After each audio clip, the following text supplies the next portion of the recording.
Hey internet, Orc speaking, and welcome to my first Omen guide. Real quick, I am an Ascendant Smoke player and I've been playing since the beta all the way back in 2021. And today I'd like to show you a few little tricks about my favorite agent. So first up, let's talk a little bit about his utility. His most useful piece of utility is his dark cover, which is a smoke that lasts 15 seconds once you put it down and has a cooldown of about 30 seconds. Each smoker has a unique characteristic. So Astra has the biggest smokes, Brim has the ability to drop a lot of smokes at one time, and a friend of mine described Omen smokes as very plentiful, which I completely agree with. It's very common for an Omen to drop 4 or 5 smokes every round, assuming he doesn't die. Now, one downside to Omen's dark cover, if I remember correctly, is it is the smallest smoke in the game, and it's also completely hollow inside. It also has unique properties with cutting sounds, which we'll get to in a little bit, but for now, the smoke is completely hollow, just like Astra smokes, so getting comfortable weaving in and outside of smokes and playing around is very important for Omen players. Now, Omen smoke have 2 unique properties. First up, you actually throw the smoke, unlike Brim or Astra, where you place it down on the map like a 2-dimensional image.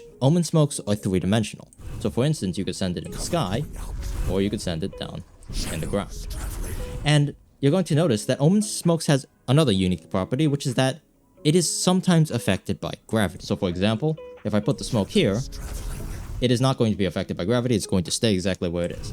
But if I throw the smoke like that, it is going to slowly, gradually fall down until it reaches some form of contact. The way this is actually calculated is genius, by the way. So an Omen smoke is calculated whether it's going to be affected by gravity or not, depending on whether it's in or out of bounds. If the Omen smoke, the center of the Omen smoke, is considered out of bounds, it will not be affected by gravity and will therefore stay exactly how it is. So for instance, you're going to notice that there's a little green arrow when you're in this view. So if it's a green arrow, generally speaking, it has been a little faulty and I'm not sure if they fixed it. But if you visibly see a green arrow, then it will be affected by gravity. But if you see a red arrow, that means the smoke is considered out of bounds. And the smoke will, therefore, stay exactly where it is. Now, this is important to understand because it allows you to do one-way, which are smokes which allow you to see opponents while they can't look back at you. We could cast a one-way smoke on this side. And now we can see if people run over, you'll see the feet of the opponents walk across before they have a chance to see you. Again, it has to do with angle because the camera is located around the head height of the character. If you have a smoke that's too close to you, the camera will be obscured and you can't really see anything. One more thing that you have to consider about Omen smokes is they have a very large range, but it's not infinite. Unlike Astra, who could put a smoke on the other side of the map, if you play Omen deep sight on one side, there's a very good chance his smokes actually won't reach to the other deep sight. So for instance, I'm all the way at the back of A site, and my smoke does not quite reach B main. So I'd have to walk a little bit forward and throw it like that. One final thing I want to talk about with Omen smokes is his smoke and his flash both are affected by the Doppler effect. So what that means is if you are throwing a smoke completely standing still, it will travel at a certain speed, a certain velocity. However, if you run forward and throw the smoke will travel faster, and vice versa. If you walk backward or run backward, the smoke will travel a little bit slower. It's easier to see with his flash.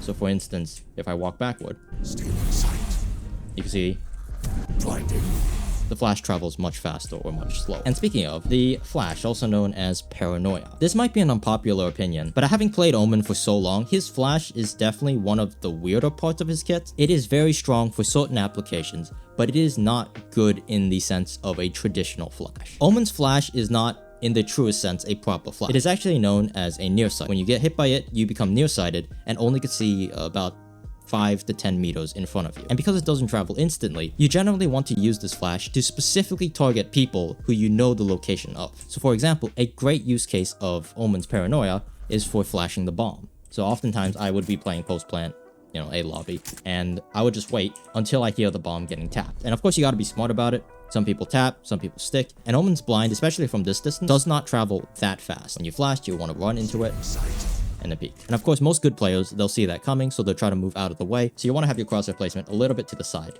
and not necessarily looking directly at the ball. One other use case for the flash is to completely knock out an entire half of a site. Because of its large hitbox, the main application when you're using it proactively is to blind multiple people. So it's a rare situation, but sometimes I would just flash an entire left side of gen so that you would have default smokes here, on heaven. You'd have a team flash the close right, and then you just knock out the gen player. You actually want to go at a little bit of an angle, so that way you get the player who's playing close to the door, And of course, you want to remember the Doppler effect. You want to run at it and get as many people as you can. And when you get flashed by it, you want to prioritize either running away, losing line of sight, like a normal flash, or getting really close to your opponent. That way you could see them and you have a fair fight. The next piece of his utility is his Shrouded Step, which is a repo teleport. They actually buffed it, so it used to be a second of travel time, and now it's, I think, 0.7. So you could pull out the gun a little bit faster after the animation. His Shrouded Step has a few unique properties. If you're close enough, it makes a sound from where you're teleporting from and to. And you're going to notice on the minimap, after I teleport, there's going to be a small little sound ring, where if anyone is inside of that sound ring, they'll also hear where you teleported to. Now, I mentioned that there's a unique property when it comes to smokes. Smokes actually block some elements of sound. So for instance, a lot of omens who teleport into smokes, you can't, unless you are also inside of the smoke, you won't be able to hear that. Which is why a lot of aggressive omens will actually smoke themselves off, just like a jet. Cover going out. Teleport inside. I screwed that up. They would teleport inside, smoke, and peek out. Get a few easy picks. I will say you could use the teleport to bait out utility, which is something that a lot of omens don't actually really do that much. So for instance, the Raze ult. If you know a Raze ult is coming, you could kind of tank the Raze ult for the team by baiting yourself, putting yourself in a safe place, and peeking around the corner. That way they pop it. You could also use it to avoid sober ults. It's a great way to throw it off as well. Now, this is going to be more of a general tip for every agent, but one thing that you really want to understand when learning these agents is that every piece of utility has multiple use cases. So for instance, I showed you a few variations of what you could do with Shrouded Step, but another great way to use it is to just reposition. So let's say for instance, you're fighting here, behind double box, and you want to reposition real quick. So you could just go gen, take a new angle, take a fresh angle, and let your opponents gamble where you could have gone, or if they haven't heard you at all, just take a new fresh fight. It also can be a get out of jail card. So for instance, if you were playing behind this box and they're spamming you and you need to get out, Shrouded Step allows you to play a lot more off and stupid angles, because as long as you don't get rushed and you time it properly, you could get out of a lot of situations. Oh yeah, voiceover arc here, I forgot to mention, you could also pair the flash, the Paranoia, with the Shrouded Step as well. Because Paranoia not only blinds you, but it also slightly deafens you. So you can't hear if an Omen decides to reposition to a different place from where he initially flashed. It's a great outplay option if you don't have an angle, but you still have to take a 1v1 fight. Lastly, Omen's ult, which is from the shadows. It allows him to teleport from and to anywhere on the map. It makes a huge, very loud audio cue whenever you do so, and you can press it again to cancel it at any time. Now, I have to admit something. I think Omen's ult is probably the single worst ult in the game, but it does have its uses. First up, a lot of beginner Omens, what they love to do on attack is they will just ult into spawn and then get a few picks from back there, or ult heaven inside of a smoke or something like that. You could also use the ult on attack for getting information, which I personally never really like, but it's something you could do. The reason I don't like it is because when you teleport into a site, your vision is not instantaneous, it grows out. So for instance, you can't see it. See how it like grows out away from you?